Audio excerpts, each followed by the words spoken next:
I don't know why I moved into that old house. Something about its eerie silence called to me. It was cheap too, which should have been a warning. The first night I heard whispers. Faint, almost like the wind, but they came from inside the walls. I told myself it was my imagination. That was a mistake. The whispers grew louder with each passing night. They spoke in a language I didn't understand, but I felt the meaning deep in my bones. Pain, suffering, and something hungry. One night, I woke up unable to move. The room was freezing, my breath visible in the dark. And then I saw it. A shadow, darker than night itself, standing at the foot of my bed. It whispered my name. I wanted to scream, but my throat was dry, locked in terror. The shadow leaned closer, its voice like 100 lost souls. "We've been waiting for you." The next morning I packed my things. I didn't care about the lease, about the money. I just needed to leave. But as I reached the front door, I saw something that made my blood run cold. My suitcase was empty. Everything I owned was still in the bedroom. And the whispering had started again. Right behind me. I didn't turn around. I couldn't. Every instinct screamed at me to run, but my body wouldn't move. The whispering grew louder, swirling around me like a suffocating mist. Then fingers, ice cold, unseen, brushing against my neck. I bolted. I didn't care about my things, didn't care about the life I was leaving behind. I yanked the front door open, only to find darkness. Not the night, not the world outside, just a void, a pit of nothingness, stretching endlessly in front of me. I stumbled back into the house, my breath coming in ragged gasps. The door slammed shut on its own, locking me inside. The whispers turned into laughter, deep, guttural, inhuman. I ran to the nearest window, desperate to escape, but what I saw outside wasn't my street. It wasn't my town. It wasn't anywhere I recognized. Twisted, blackened trees loomed under a blood-red sky. Shadows slithered across the ground, moving with unnatural speed. And then I saw myself, standing outside, staring in. My reflection in the glass wasn't a reflection at all. It grinned, its lips stretching too wide, teeth jagged and sharp. It raised one hand and knocked on the window, 3 slow, deliberate taps. "Let me in." The whispers surged, filling my head, my lungs, my soul. And then, everything went dark. I woke up in my bed. Sunlight streamed through the curtains. My suitcase was back by the door, neatly packed. Had it all been a dream? A hallucination? I let out a shaky breath, laughing at myself. I was just tired, stressed, that had to be it. Then I turned to my mirror, and my reflection didn't move. It just grinned. I froze. My mind screamed at me to run, to do something, but my body refused to move. My reflection wasn't just still, it was watching me, studying me. That same too-wide grin, those sharp, unnatural teeth. Then slowly it raised a hand and waved. I stumbled backward, my breath coming in short, panic gasps. My heart pounded in my chest as I turned toward the door, desperate to leave. But before I could take a step, too late. The whisper came from behind me, from inside the mirror. I spun around, but I wasn't in my bedroom anymore. The walls were gone. The floor was gone. I was surrounded by darkness, the same void I had seen outside. And standing in front of me was it. Me. But not me. My reflection stepped closer, its grin stretching wider. "You let me in." I tried to scream, but no sound came. The last thing I saw was its hand reaching for me. Then silence. And now, I'm the one trapped behind the glass. I watch. I wait. And someday, someone will look into this mirror and set me free.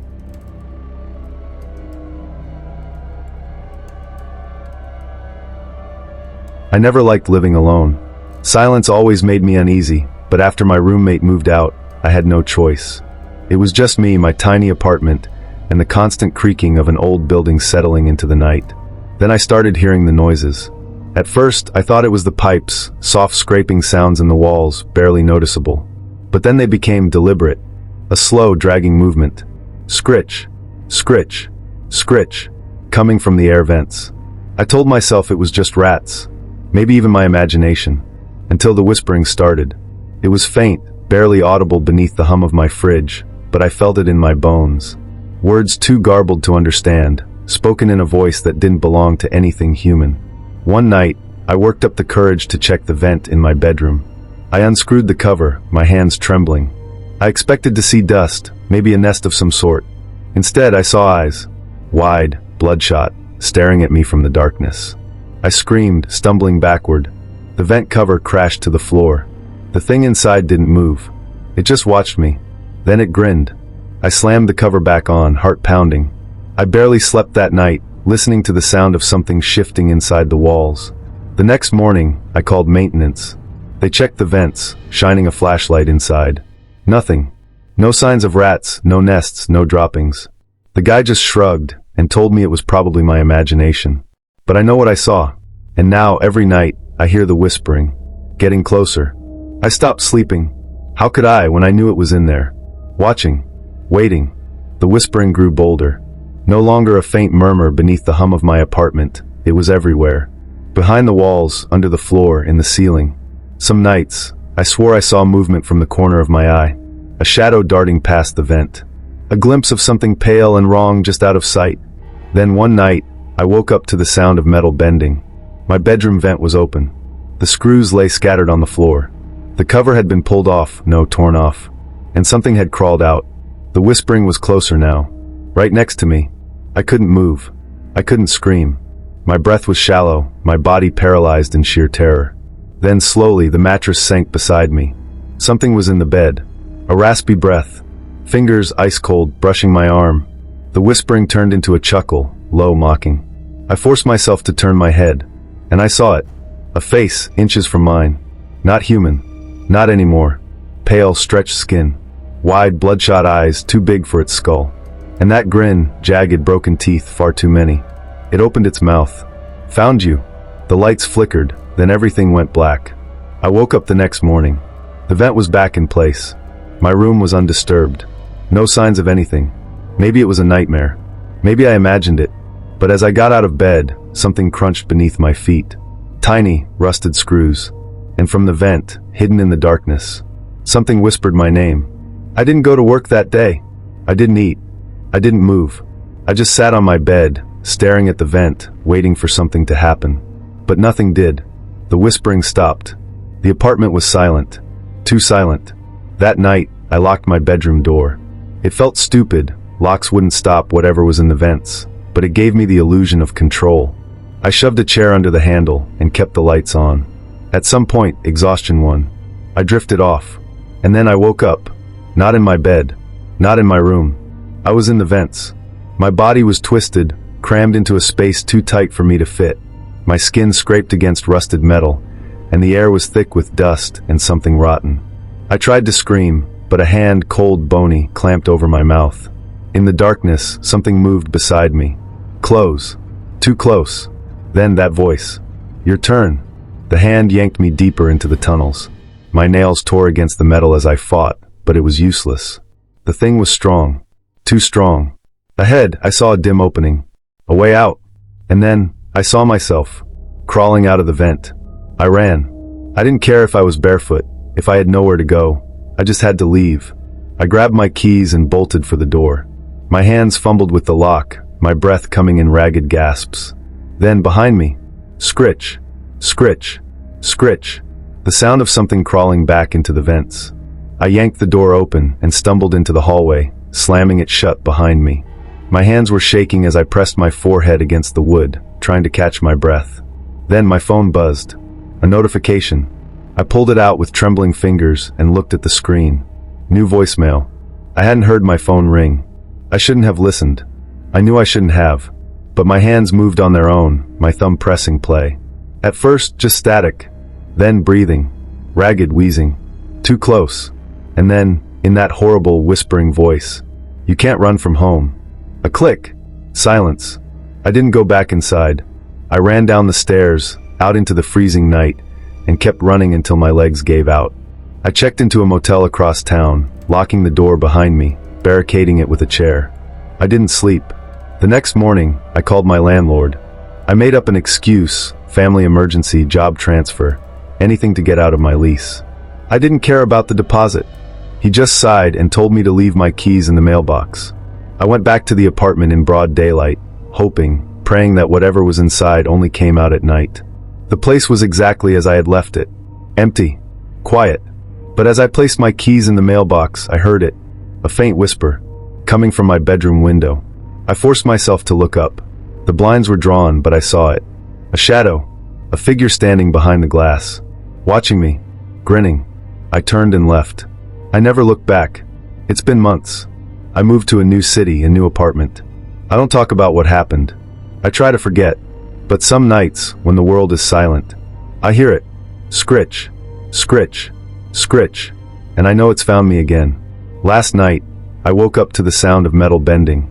Not here. Not again. I sat up slowly, my pulse hammering in my ears. My new apartment was supposed to be safe, clean, normal. But then I saw it. The vent cover, loose. The screws missing. The whispering, right behind me. A slow, raspy breath brushed against my ear. My body froze, my skin cold with dread. And then in that awful, familiar voice, "Did you miss me?"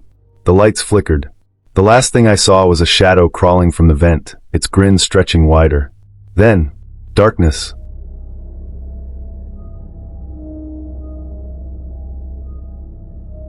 I moved into the motel out of desperation. Cheap, rundown, the kind of place where people stayed for a night and never came back. But I didn't care. I just needed somewhere to sleep. Somewhere safe. The receptionist barely looked up when he handed me the key. Room 104. As I turned to leave, his voice stopped me. "One rule," he said, his tone flat. "Don't look through the keyhole." I blinked. "Excuse me?" He just shrugged, already distracted by the TV behind the counter. "Don't ask. Just don't." I should have listened. The first night. The room was exactly what I expected. Stained carpet, flickering light, a bed that creaked if I even breathed near it. But I was too exhausted to care. I locked the door. Twice. Slid the chain across. Just in case. At some point during the night, I woke up. I didn't know why at first. Then I heard it.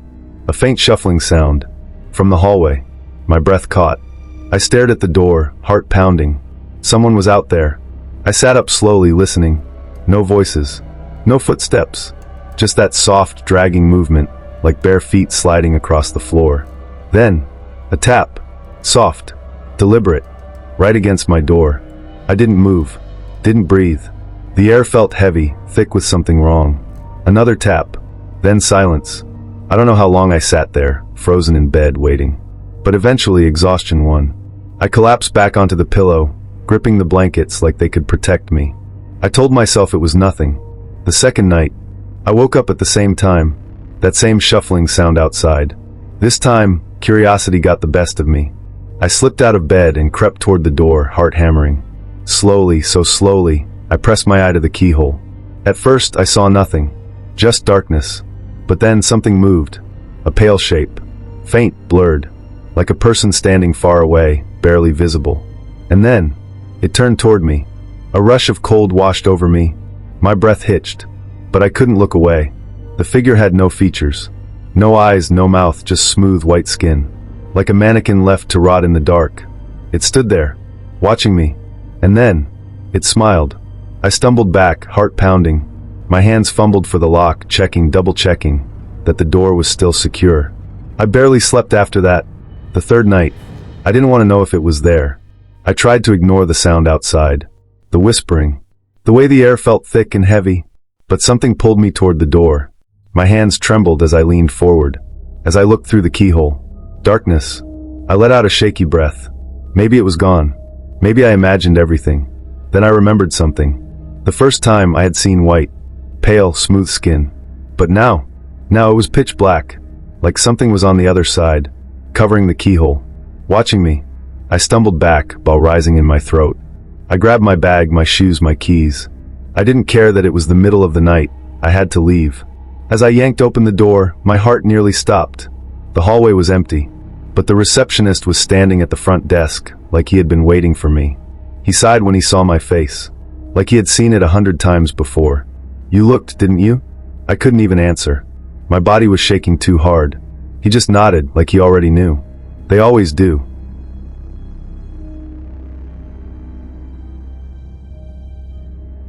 It started with a phone call.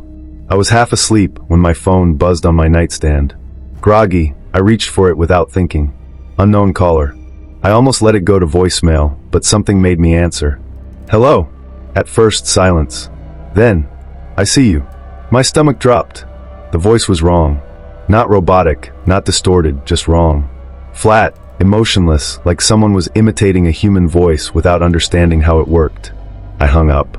Tried to shake off the unease crawling up my spine. Just a prank. That's what I told myself. Then the phone rang again. Same unknown number. I stared at it, heart hammering. This time, I didn't answer. I let it go to voicemail. A new notification popped up almost immediately. My hands trembled as I pressed play. Static at first. Then that same wrong voice. "Why did you hang up?" I threw my phone across the bed. My breath came in short gasps. I didn't want to move. Didn't want to check the window. But then, another call. I stared as the screen lit up. My own face reflected in the glow. Unknown caller. I turned off my phone. Tossed it onto my dresser. Buried myself under the blankets like a child hiding from a monster. Eventually, exhaustion won, and I drifted into a restless sleep. The next night, 9:46 p.m. My phone buzzed. I didn't answer. 10:02 p.m. Another call. 10:30 p.m. Then 11:15. Then midnight. By 2 a.m., my voicemail was full. I turned off my phone again. The third night. No calls. No messages. Nothing. For the first time in days, I felt like I could breathe again. Then, at exactly 3 a.m., my phone rang. But this time, it wasn't an unknown number. It was mine. I froze. The screen glowed in the darkness, displaying my own name, my own number.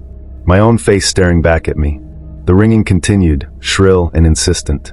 My pulse thundered in my ears. I shouldn't have answered. I had to answer. With shaking hands, I pressed the screen and lifted the phone to my ear. Silence. Then, "I'm coming inside." A soft click, and from the hallway outside my bedroom, the sound of my front door unlocking. I couldn't move. I couldn't breathe. The door handle rattled. No. No, no, no. I stumbled out of bed, heart hammering. My apartment was small, just a single bedroom unit with a tiny kitchen and one way in or out. The front door was locked. I knew it was locked. But then, click. The lock turned. The door creaked open. I grabbed the closest thing I could find, my bedside lamp. My fingers were slick with sweat as I held it like a weapon, my breath coming in short, ragged gasps. Soft footsteps. Slow. Deliberate. Someone, or something was inside. I backed toward the closet, barely holding in a whimper. I didn't want to see. I didn't want to know. But my phone buzzed in my hand. A new text message. I swallowed hard and looked down. Turn around. Cold dread crawled up my spine. My fingers tightened around the lamp. I did not turn around. Instead, I lunged for the closet, throwing myself inside, slamming the door shut. I covered my mouth, trying to steady my breathing. Silence. Then, soft footsteps. Right outside the closet. A shadow moved under the door. Then my phone buzzed again. I didn't want to look. I had to look. My shaking fingers unlocked the screen. A new text. "I see you." My stomach twisted. I pressed myself against the back of the closet, biting down on my knuckles to keep from making a sound. The door handle twitched. Then, knock, knock, knock. I squeezed my eyes shut. "Go away. Please go away." Silence. Then, slowly, the footsteps retreated. I waited. 10 seconds. 20. A full minute. Nothing. I finally let out the breath I'd been holding, my whole body shaking. I checked my phone again. No new messages. No missed calls. Was it gone? I had to check. I had to. Slowly, I reached for the closet door and eased it open just an inch. Just enough to peek outside. The apartment was still. Empty. The front door was shut, the lock back in place. Maybe it was a dream. Maybe I imagined everything. Then, my phone vibrated one last time. A final message. "See you soon." And in the reflection of my dark TV screen, I saw a figure standing right behind me. I spun around, swinging the lamp with everything I had. But there was nothing there. My chest rose and fell in frantic gasps. My fingers were clenched so tight around the lamp that my knuckles ached. But I was alone. Or at least I looked alone. I didn't sleep that night. Every shadow felt wrong. Every noise, every creak of my old apartment made my skin crawl. I kept my phone in my hand, watching the screen, waiting for another message. Nothing came. The next morning, I packed. I didn't care about breaking my lease, about the money. I just had to get out. But when I grabbed my phone to call for a ride, my stomach dropped. All the messages were gone. No missed calls. No voicemails. Nothing. Like it had never happened. But I knew it had. I left the apartment anyway. Moved across town. New place, new number, new life. I changed everything. For a while, things were quiet. 3 months later, I had almost convinced myself it was over. That maybe I had imagined everything. Then last night, my phone buzzed. A number I didn't recognize. But this time, it was an unknown caller. It was my new number. My heart pounded as I stared at the screen. I almost didn't answer. I should have let it ring. But my fingers moved on their own, pressing the call button, bringing the phone to my ear. Silence. Then, that same flat, emotionless voice. "I found you." And from the dark corner of my room, a whisper. "Turn around." I didn't turn around. I couldn't. My body locked up, my breath coming in short, panic gasps. I clutched my phone so tightly it felt like my fingers would break. The whisper came again. Closer this time. "Turn around." No. I squeezed my eyes shut, forcing myself to breathe. This wasn't real. It couldn't be real. Then, a soft exhale right against my neck. My stomach twisted. My whole body screamed at me to run, to fight, to do something. But I was frozen. Then, a hand touched my shoulder. Cold. Wrong. Too many fingers. I finally snapped. I bolted. I didn't grab my keys. Didn't grab my wallet. Just ran straight for the front door, yanking it open and stumbling into the hallway. I slammed the door shut behind me. Heart pounding. Chest heaving. For a long time, I just stood there, staring at my apartment door, expecting it to swing open. It didn't. Everything was quiet. Too quiet. I pulled out my phone, hands shaking. I checked the call log. No missed calls. No voicemail. No history of the call I knew I had just answered. Then, my phone buzzed. A text. From my own number. "You can't run forever." The hallway lights flickered. And from behind my apartment door, a single knock. Slow. Deliberate. Then, the door unlocked. I didn't wait. I ran. Down the hallway, out of the building, into the freezing night. My breath came in sharp gasps, my legs burning, but I didn't stop. I didn't stop until I was far, far away. I never went back. I left everything behind, my apartment, my job, my entire life. Changed my name. Moved to a different city. Different country. For a while, things were quiet. No strange calls. No texts. No whispers in the dark. I started to believe I was safe. Until tonight. Until my phone buzzed. A new message. No number. No name. Just 2 words. "Turn around." And as I read it, I felt breath on my neck. I couldn't breathe. I wouldn't turn around. But then, my phone vibrated again. Another message. I said, "Turn around." A shadow stretched across the floor in front of me. Too tall. Too thin. Too close. Tears burned my eyes. My fingers went numb. I forced myself to move, jerking forward, sprinting toward the door. But before I could reach it, the lights went out. The room plunged into suffocating darkness. My phone screen was the only source of light, casting a sickly glow against the walls. Then, a notification popped up. Incoming video call. The caller ID was blank. My breath hitched. My hands trembled. The call answered on its own. The screen flickered, static, distortion. Then I saw it. Not a video feed of me. A video feed of my room. From behind me, a figure loomed in the darkness. Grinning. Watching. Its head twitched. Its mouth stretched too wide. Then in that awful flat voice it spoke. "I told you you can't run." The screen went black. And the last thing I felt was fingers curling around my throat.